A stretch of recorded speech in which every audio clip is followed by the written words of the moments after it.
বাংলায় একটা কথা আছে, ব্যাঙের সর্দি। এর মানে হচ্ছে অসম্ভব ঘটনা, কেননা ব্যাঙের সর্দি হওয়া সম্ভব নয়। কিন্তু প্রশ্ন হচ্ছে, ব্যাঙের সর্দি হয় না কেন?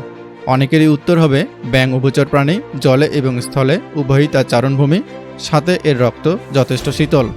তবে প্রকৃত কারণ হচ্ছে, সর্দির ভাইরাসগুলো দূষিত বায়ু বা আঙুলের মাধ্যমে আমাদের নাকের ভিতরে জমা হয়। উক্ত ভাইরাসগুলো আমাদের নাকে অবস্থিত অ্যাডেনয়েড নামক জায়গায় প্রবেশ করে এবং সেখানে কোষের উপর একটা প্রলেপের সৃষ্টি করে, যার ফলে সর্দি হয়।